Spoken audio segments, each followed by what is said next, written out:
सो hey guys, मेरा नाम है देवेश काडेकर। तो आज की वीडियो में हम देखने वाले हैं क्वाड्रिलैटरल सिक्योरिटी डायलॉग क्वाड के बारे में। तो आखिर क्वाड है क्या, क्वाड का इम्पोर्टेंस क्या है और आगे इसका असर क्या होगा, तो ये सब देखेंगे आज की वीडियो में। आपने रिसेंटली न्यूज़पेपर में भी पढ़ा होगा क्वाड या क्वाड्रिलैटरल सिक्योरिटी डायलॉग के बारे में।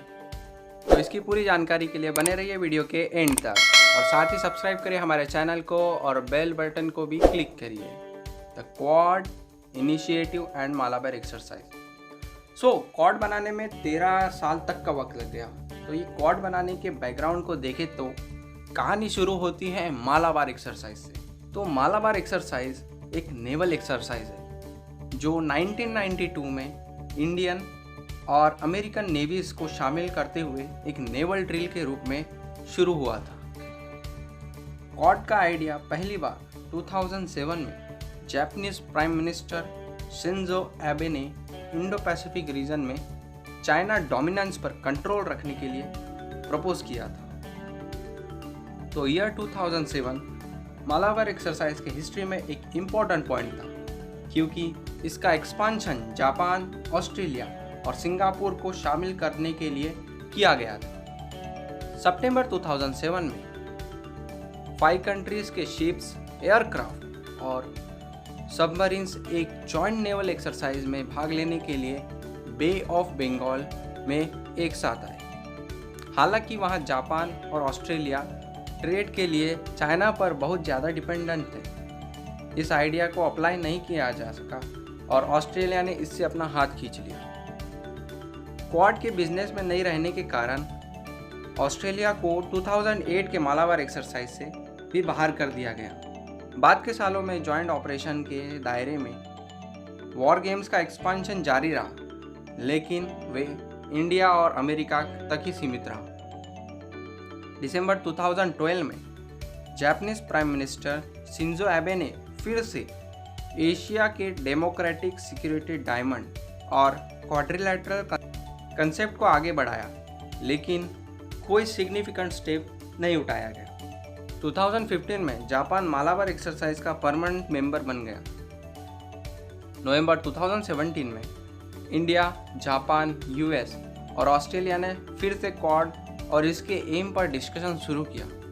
हालांकि इंडिया मालाबार एक्सरसाइज में ऑस्ट्रेलिया का स्वागत करने के लिए तैयार नहीं था, लेकिन 2018 में जापान ने ऑस्ट्रेलिया को इम्पोर्टेंट मिलिट्री एक्सरसाइज में शामिल होने के लिए इंडिया को मनाने की कोशिश की। हालांकि इंडिया ने अपना रुख बनाए रखा और ऑब्जर्वर स्टेटस के लिए ऑस्ट्रेलिया की रिक्वेस्ट को रिजेक्ट कर दिया।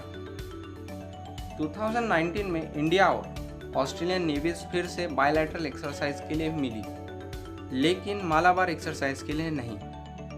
तो आखिरकार एंड में 6 अक्टूबर 2020 को टोक्यो में 4 नेशन क्वाड्रिलैटरल सिक्योरिटी डायलॉग यानी क्वाड सेकंड मिनिस्ट्रियल मीटिंग में 13 इयर्स के गैप के बाद ऑस्ट्रेलिया को मालाबार 2020 नेवल एक्सरसाइज में शामिल कर लिया गया। तो इतना सब करने के बाद क्वाड बना। तो आखिर क्वाड इतना इम्पोर्टेंट क्यों है, इसका इम्पोर्टेंस अभी क्यों है? इस इनिशिएटिव को ऐसे टाइम पर इम्पोर्टेंस मिला है जब इंडो चाइना बॉर्डर पर क्लैशेस लगातार हो रहे हैं और global economy Chinese origin pandemic कोविड-19 से पीड़ित है। साउथ चाइना सी रीजन और Sino Taiwan conflict, south China sea पर फिलिपियन के साथ विवाद में चाइना ने एब्रेटरल अवार्ड को खारिज करने का तरीका भी चर्चा में रहा है। श्रीलंका ने हाल ही में हम्बनटोटा पोर्ट के कंस्ट्रक्शन के लिए चाइनीज डेबिट चुकाने से असमर्थता की घोषणा की, जिसने चाइना की बेल्ट एंड रोड इनिशिएटिव की न्यू कॉलोनियलिस्ट नेचर को सुर्खियों में लाया गया। कभी एकांत स्वर में BRI यानी बेल्ट एंड रोड इनिशिएटिव को लेकर भारत का संशय अब कई कंट्रीज की आवाज़ों में गूंज रहा है। और जैसे इंडिया ने चाइनीज ऐप्स जैसे टिकटॉक पर बैन लगाया है, तो इंडिया इसमें लीडिंग पोजीशन निभा रहा है। तो अब जानेंगे व्हाई इज क्वाड सिग्निफिकेंट। तो अब जानेंगे क्वाड इतना इम्पोर्टेंट क्यों है। फर्स्ट, इंडिया, अमेरिका, जापान और ऑस्ट्रेलिया से एक free, open and prosperous Indo Pacific region की मांग की जाती है, जिसे चाइना धमकी देना चाहता है। चाइना UNCLOS यानी United Nation Convention on the law of the sea member होने के बावजूद इसके रूल को नहीं मानता है। चाइना दूसरे कंट्रीज के दावों को खारिज करने के लिए हिस्टोरिकल एविडेंस गढ़ने में माहिर है। चाइना रेगुलरली एशियन यानी कि association of south east Asian nation concerns को भंग करने के लिए VQ strategy, meridian for the divide and rule का इस्तेमाल करता है। अब जानेंगे VQ स्ट्रेटेजी होती क्या है। VQ स्ट्रेटेजी एक 2500 साल पुराना China abstract strategy board game है, जिसमें अपने गोल्स को स्लोली और पेशेंसली संपत्ति का निर्माण यानी कि एसेट को बनाया जाता है, ताकि गेम का बैलेंस किसी एक के फेवर में रखा जा सके, जो लॉन्ग टर्म स्ट्रेटेजी पर है, न कि शॉर्ट टर्म स्ट्रेटेजी पर। रीजनल कंट्रीज जैसे इंडिया और जापान चाइना की बढ़ते एम्बिशंस के वजह से चिंता में है। जैसे चाइना ने साउथ चाइना सी में 9 लाइन पर एक तरफा दावा किया है। इसने हाल ही में जिबूटी में अपना पहला ओवर सी बेस बनाया है।